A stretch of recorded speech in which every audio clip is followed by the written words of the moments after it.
இப்ப புதுசா மாட்டிட்டாங்க இல்ல, புதுசா மாட்டினது என்னமோ மாலை காணல மாட்டிட்டான்னு சொல்றீங்க. அதுக்கு முந்தைய 40 பேரை மாட்டிருக்கானுவோ, 40 பேரை விட்டுவிட்டாங்க.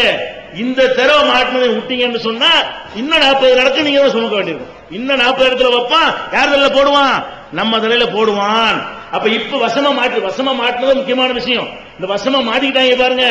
இந்த நேரத்தில் இறங்கி 40 வழக்கையும் சிபிஐல கொடு. எந்த படை வந்து போலீஸ் கூட கண்டுபிடிக்கல. இந்த மாலைக்கான வந்து யார் கண்டுபிடிக்கிறா?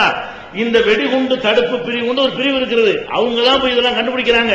மராட்டிய போலீஸ் நம்ம இதெல்லாம் போட்டு வயல க்ளோஸ் பண்ணி விட்டாங்க. அப்ப இந்த மாதிரி நடந்திருக்கிறது. அதே மாதிரி வந்து மத்திய பிரதேசத்துல சோப்டா குலாப் சிங் ஒரு RSS காரன், அவன் வீட்டுல ஒரு சந்தேகத்தில் சோதனை பண்ணும்போது 7 மூட்டையில பாக்கெட் ஆட்டிக்கு 7 மூட்டை நிறைய அமோனியம் நைட்ரேட் இருக்கிற சென்னை கூட வச்சு போடலாம், கொண்டு வைக்கலாம். எவ்வளவு எடுத்திருக்காங்க? ஒட்டுமொத்த சென்னையை காலி பண்ணலாம். அந்த அளவுக்கு உள்ள வெடிமருந்துகளை என்ன செய்யறான்? இந்த ஒரு RSS காரனுடைய வீட்டில் எடுக்கிறாங்க. இது ஒரு காராக இருக்கிறது. அதே மாதிரி வந்து 2002 மோவுங்கிற ஒரு ஊர்ல கோயில்ல குண்டு வெடிக்கிறது. முஸ்லிம் பழி போட்டாங்க. கடைசியில் விசுவந்து பரிசத்துக்கு காரணம் வச்சான்னு சொல்லி அவர்கள் கைது செய்யப்பட்டு அது பேப்பர்ல வந்திருக்கிறது. கோயில வச்சிருக்கிறாங்க. தலச்சேரி, கேரளாவில் தலச்சேரியில RSS தலைவர் வந்து விபின் தாஸ் ஒரு ஆளு, RSS உடைய தலைவர் விபின் தாஸ் அப்படிங்கிற ஒரு வீட்டுல போய் சோதனை பண்றாங்க. சோதனை பண்ணா தயார் நிலையில நாளைக்கு வெடிக்கிற மாதிரி, இப்பவே வெடிக்கிற மாதிரி, இன்னைக்கு வெடிக்கிற மாதிரி ரெடிமேடாக தயார் நிலையில 20 பயங்கரமான வெடிகுண்டுகளை கைப்பற்றுகிறார்கள். இது 19/10/2000 இப்ப கிட்டத்துல 19/10/2008 தலச்சேரியில RSS தலைவர் விபின் தாஸ் என்பவருடைய வீட்டுக்குள்ள போய் 20 குண்டு எடுக்கிறாங்க. 20 குண்டை 20 இடத்துல வீசினால் ஒரு இடத்துக்கு 25 பேர் போனால் எங்கேயோ போயிடும் கணக்கு. அந்த மாதிரி இவனுக்கு ஏன் குண்டு? இவனுடைய வீட்டில் 20 வெடிகுண்டு எப்படி வந்தது? எதற்கு இந்த வெடிகுண்டு வைத்திருக்கிறான்? யோசிக்க வேணாமா? அப்ப இந்த மாதிரி வெடிகுண்டுகளை தயாரிப்பதும் மெட்டீரியலை தயாரிப்பதும் நாளைக்கு வெடிக்கக்கூடிய நிலையில இன்னைக்கு வெடிக்கக்கூடிய நிலையில ரெடி பண்ணி வைத்திருக்கிறதும் ஒரு இயக்கத்தினுடைய வேலையாக இருக்குமே. ஆனால் உங்களுடைய சந்தேகம் எங்க திரும்பி இருக்கணும்? அவங்க நோக்கி திரும்பி இருக்கணுமா இல்லையா? திரும்பிச்சா திரும்ப கிடையாது. அதே மாதிரி கர்நாடகம், அது முக்கியமான விஷயம். கர்நாடகம் கேரளாவிலேயாவது கம்யூனிஸ்டுக்காரன் பழி போட்டுருவாங்க. கேரளா என்ன பண்ணிடுவான்? அது கம்யூனிஸ்டுக்காரன் பண்ணது, கம்யூனிஸ்ட் ஆட்சி இருக்குதுல கொண்டு வச்சு எடுத்துட்டாங்கன்னு சொன்னான்னு சொல்லுவாங்க. கர்நாடகாவில் எடுத்தான். கர்நாடகாவில் யார் இருக்கா முதலமைச்சரா? இப்ப காங்கிரஸ் இருக்குது, கம்யூனிஸ்டா இருக்குது. நம்ம எடியூரப்பா இருக்கிறாரு. அப்ப எடியூரப்பா யாரு? பிஜேபிக்காரர் முதல்வராக இருக்கக்கூடிய கர்நாடகாவில் ஒரு தேவாலயத்தை போய் தாக்குறாங்க, கிறிஸ்துவ ஆலயத்தை போய் என்ன செய்யறாங்க? தாக்குறாங்க. அது யார் தாக்குனான்னு போகும்போது இந்த இந்துத்துவக்காரங்க வீட்டுக்கு போகுது தற்செயலா. அதுக்கு உள்ளக்க போனா விஷயம் வேற மாதிரி வருது. எதுக்கு போறாங்க? இந்த தேவாலயத்தில் ஏண்டா கல் வீசினீங்கன்னு விசாரிக்கிறதுக்கு போனா அவன் வீட்டுல யாரு வருவாங்க? பாஜகவுடைய தலைவர் சுரேஷ் காமத்னு ஒரு ஆளு. இந்த சுரேஷ் காமத்தை போய் என்ன செய்யறாங்க? மத்திய அரசாங்கம் வேற ஆட்சியை கிடைச்சிடும் சொல்லிருச்சு. தேவாலயத்தை தாக்கணும் நடவடிக்கை எடுக்கல, 356 பயன்படுத்தி ஆட்சியை கலைக்குவோம், இல்லன்னா 355 பயன்படுத்தி சட்டசபை முடக்குவோம்னு சொல்லி மத்திய அரசாங்கம் எச்சரிக்கை விட்ட பிறகு எப்படியாவது பண்ணித்தான் ஆகணுங்கிற நிர்பந்தம், வேற வழி இல்ல.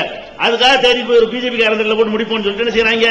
அவனை தேடி போறாங்க. சுரேஷ் காமத்துங்கிற பாஜக தலைவர் வீட்டுல போனா 397 ஜெலட்டினும் 1200 டெட்டனேட்டர் எடுக்கிறாங்க. டெட்டனேட்டர் என்ன தெரியுமா? இந்த மண்டபம் கூட ஒரு இடத்துல மருந்து வெடி மருந்து வச்சா கூட ஒரு டெட்டனேட்டர் வச்சா வெடிச்சு போயிடும். வெடிக்க வைக்கிற சாமாப்ப 1200 டெட்டனேட்டர் எடுத்தா 1200 இடத்துல குண்டு வைக்கலாம். ஒரு குண்டுக்கு ஒரு டெட்டனேட்டர் போதும். அப்ப ஒருத்தன் வீட்டுல போய் எடுக்கிறாங்க, 1200 டெட்டனேட்டர்களை கைப்பற்றுறாங்க. அப்ப 1200 வெடிகுண்டு செய்வதற்கு உரிய சாதனத்தை எடுத்த பிறகும் கூட இவங்க நம்ம மேல பள்ளி. அப்ப பெங்களூர்ல உள்ள அந்த வழக்குல அவனையா சேர்க்கல? பெங்களூர்ல குண்டு வெடிச்சா இல்லையா? இவங்க தான் அதை பண்ணிருப்பாங்க. பெங்களூர்ல தான் கர்நாடகாவுடன் பிடிக்கல. பெங்களூர்ல குண்டு வெடிச்சுன்னு சொன்னா இவங்க மேலேயும் உன்னுடைய கவனம் திரும்பல, உன்னுடைய விசாரணை அந்த பக்கம் போகல. அதை பாக்குறோம். இப்படி வரிசையா நம்ம பார்த்தோம்னு சொன்னா ஏராளமான ஒரு நாடகங்கள் நடக்கிற காட்சி நீங்க பாக்குறீங்க. அதனுடைய அதை விட முக்கியமானது என்ன?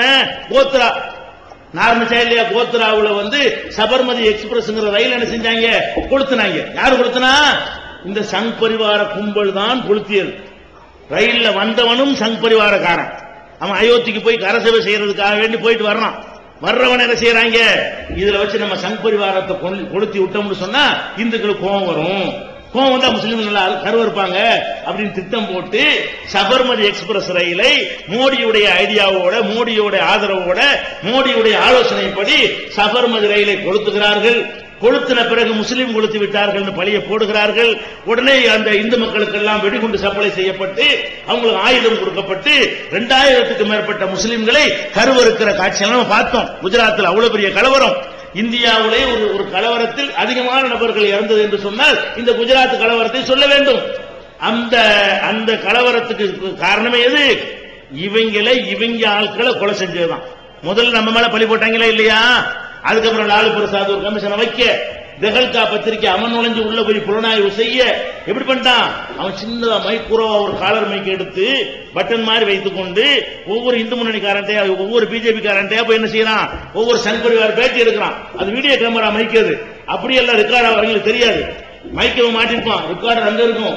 இவன் மாட்டி சும்மா போய் பேசுறது. நம்ம நாங்க தான் கொண்டு வச்சோம், அங்க தயாரிச்சோம், மெட்டீரியல் வளர்ந்தோம், மோடி இந்த மாதிரி உதவி செஞ்சாரு எல்லாம் சொல்றாங்க.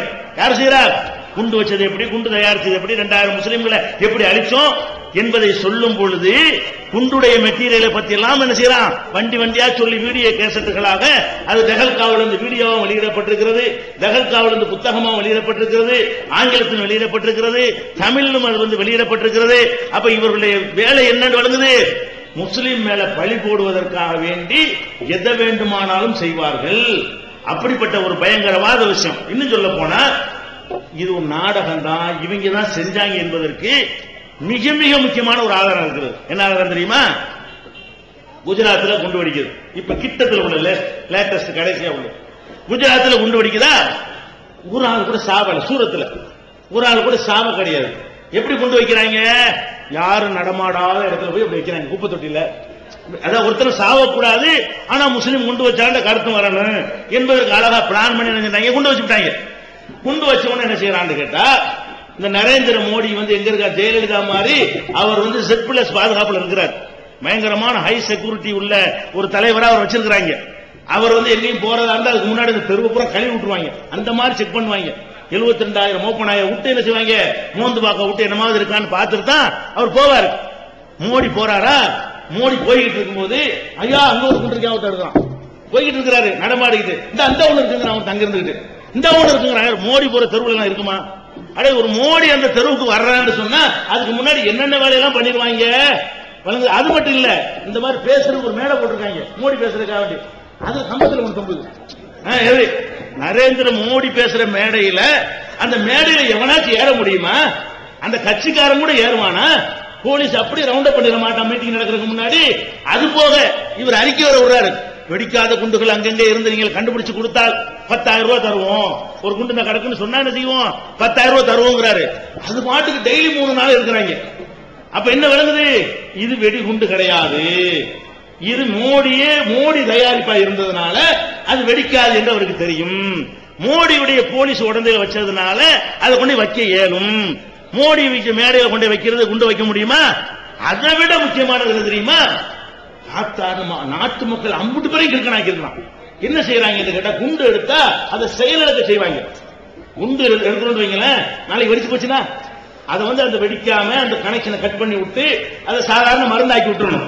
அந்த கனெக்ஷனை ரிமூவ் பண்ணி ஆகணும், பேட்டி எடுக்கணும். இல்லைன்னா வேற மாதிரி அந்த டிஸ்கனெக்ட் பண்ணா தான் என்ன செய்யும்?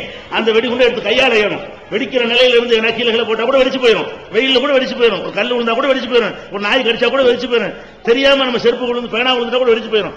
அப்ப இந்த வெடிக்க கூடாது என்பதற்காக என்ன செய்வாங்க? செயலுக்கு செய்வாங்க. செயலுக்கு பாத்தீங்கன்னா எப்படி பண்ணுவாங்க தெரியுமா? அதுக்கு ஒரு ப்ரூஃப் சட்டம் இருக்குது, வெடிகுண்டு ப்ரூஃப் என்ன இருக்குது, ஒரு ட்ரெஸ் இருக்குது, அதை எல்லாரும் போட்டிருப்பாங்க. அதை போட்டு என்ன செய்வான்? தூரத்தில் நின்றுக்கிட்டு அப்படி இதுல மெட்டல் வச்சு பார்ப்பான், கனெக்ஷன் எங்க இருக்குன்னு பார்ப்பான். எல்லாம் தெரிஞ்சு கொஞ்சம் கொஞ்சமா நவந்து வருவான். அதுக்கப்புறம் என்ன செய்வான்? அதை வெட்டி விட்டு அதை செயலுக்கு செய்வாங்க. அதுக்குன்னு பெரிய நிபுணர்கள்லாம் அதை கண்டுபிடிச்சு வச்சிருப்பாங்க. இந்த மோடி எடுத்தான குஜராத்தில் அந்த வெடிகுண்டை எப்படி செயலுக்கு வச்சான் பாத்தீங்களா? சாதாரண போலீஸ்காரன் பிடிக்கிறான். வெடிகுண்ட செயலுக்கு செய்யறவன் ஒரு டிரெஸ்ஸும் இல்ல, ஒரு பாதுகாப்பு கவசமும் இல்ல, ஒண்ணுமே இல்ல, சும்மா போய் என்ன செய்யறாங்க? ஒரு பக்கோடா பிரிக்கிற மாதிரி பிரிக்கிறாங்க. பக்கோடா பண்ண பிரிப்புமா இல்லையா? அந்த மாதிரி பிரிச்சு செயலுக்கு செய்தார்கள். இதை டிவியில காட்டவும் செய்யலாம். மானம் கட்டவங்க என்ன படிச்சா, இவன் என்ன எழுதி, இவன் எல்லாம் என்ன மீடியாவில் இருக்கிறான், என்ன அறிவு இருக்குது? ஏன்டா செயலுக்கு செய்யறதா? செயலுக்கு செய்யறதுன்னா என்ன இருக்குன்னு அதுக்குரிய செக்யூரிட்டி ஏதாவது பண்ண. ஏன் அப்படி செஞ்சான்? மோடிக்கு தெரியும் சொல்லி ஒண்ணுமே பக்கோட பிரிங்கடா ஒண்ணாவதுடா. அப்ப என்ன விளங்குது? இந்த குண்டு வெடிப்பு அத்தனையுமே இந்த மாதிரி செஞ்சு மோடி எப்படி குஜராத்தில் ஆட்சிக்கு வந்தாரோ அந்த மாதிரி இந்தியாவில் ஆட்சிக்கு வரணுங்கிறதுக்காகத்தான் இந்த கடைசி குண்டு வெடிப்புலாம் நாடுறாங்க. கடைசி குண்டு வெடிப்புக்கு பிறகுதான் கேள்விகள் அதிகமாகுது. மீடியாவுல NDTV மாதிரியான சில அறிவோடு பேசக்கூடிய சில டிவிகள்ல